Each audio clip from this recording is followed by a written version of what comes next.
So I've got to do pros and cons. I try to balance all of these issues out that trouble me or complicate my life. And so, being that my kids, a couple of them, have this leaning towards the new gender activism and what they do to protest gender or gender roles, I do have to give them kudos. And this is a big thing, I think, is really that they stand up for what they believe in, and they risk a lot of things. They risk their comfort in a lot of ways, and they give themselves to the movement. They sacrifice for the movement that they believe in, and it's very punk rock. I mean, if anything's punk rock, it's going against the system norms. I don't know, some of the things they're doing are more system normal than old kind of thinking. So like these new fads and trends, it's everybody's on board with them, so it's really easy to jump on those things. But it's still inspiring. It's still brilliant to me that they would rage against the system that they believe oppresses them. Whether I agree or not doesn't matter. I just think it's cool that they stand up for what they believe in. And I believe it's punk rock. And I was a total punk rocker when I was a kid. I loved the scene, the music, the people, the poetry, the violence, the mosh pits and all that. I thought it was a grand movement forward for human rights, for blue collar workers, oppression, bigotry, raging against all these things, from the Sex Pistols to Dead Kennedys to Henry Rollins, Black Flag, to Minor Threat, Fugazi, all these good oldies, and all these things led me eventually to reggae as well, which I still very much love and listen to on a regular basis, which is also a counterculture movement, a movement against the norm, something that, stands out against oppression and stands out, in its own unique way to claim its own place in society, going against the grain. Reggae, punk rock, I think they all have a lot in common. So I really appreciate this gender activism. I don't know how to really describe it. Gender activism, these pronoun things and everything.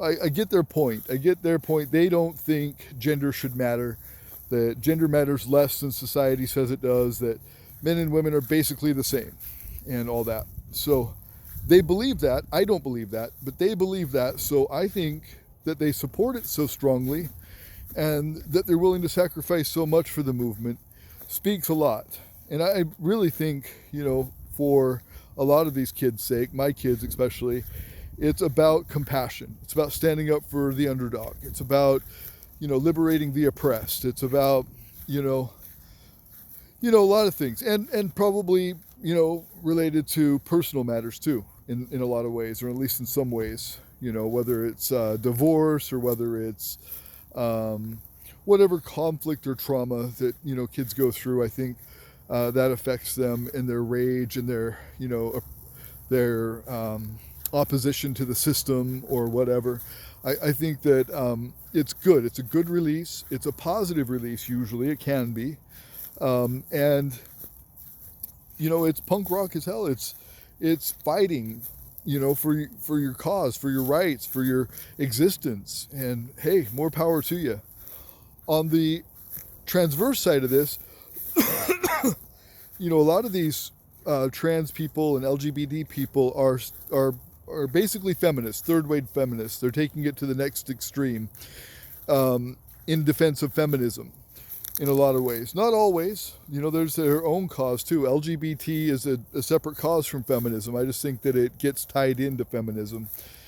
And the women that have fought like hell to get their place in sports and other realms where transgender people are now entering, like one day, Mike Tyson is boxing men, and the next day he says he's a woman, and he's, just crushing, 10 women at a time. I mean, he's just that good. He would crush any female opponent he came against.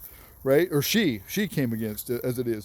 I don't believe in men entering women's restrooms or women's sports or other special places that are reserved for women. I just don't. I think it's bad for feminism. It's bad for, the equality that feminists fought for, because men and women are different, but they want equal opportunities. And first wave feminism was amazing. This third wave stuff, I think, is regressive to women, like all these special things. Like, who was it? Caitlyn Jenner got Woman of the Year, his first year being a woman, right? Like even men can be the best woman, like I've heard that point made, and it's true. Like, that's really offensive to women who are proud of being women and accomplishing, so much in a world that is dominated by men, and they're competing well, and they're doing, they're holding their ground and excelling in a lot of ways. Like, more women now are graduating college than men, by far, actually. And just a lot of, differences, and a lot of things that women fought for that are uniquely women's sports, for example, right? Look up Fallon Fox, and he did this in the UFC. He was the worst in his male division when he was a male fighter. He became a woman, and he trounced every single woman he fought. He busted one woman's skull fighting her. And I just don't agree with that. I don't agree that men, especially very confused men in a lot of these cases, are in women's restrooms with little girls and whatnot, and in a very private and vulnerable place. I just don't think that's a great place for men to be in. I think that should be a woman's only spot. So, and I think there's just a lot of other, issues surrounding the trans movement, that it's not just about civil rights. It's not just about dignity. It's not just about existing. It's about some really twisted agendas in some ways too.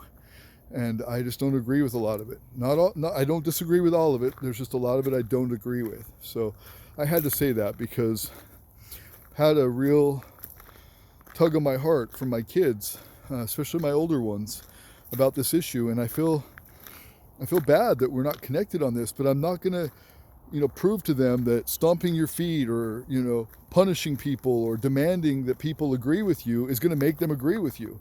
They can't learn that lesson, that they can manipulate people or force people like that to use pronouns, for example. If you don't use these new and various pronouns, then I'm not going to talk to you.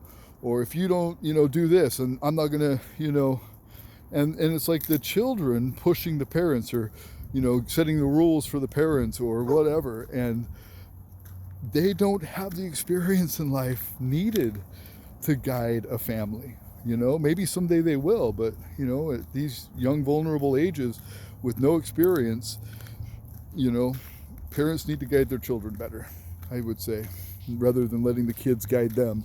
So no, I won't let them push me around or force me or manipulate me to change my views, or my language.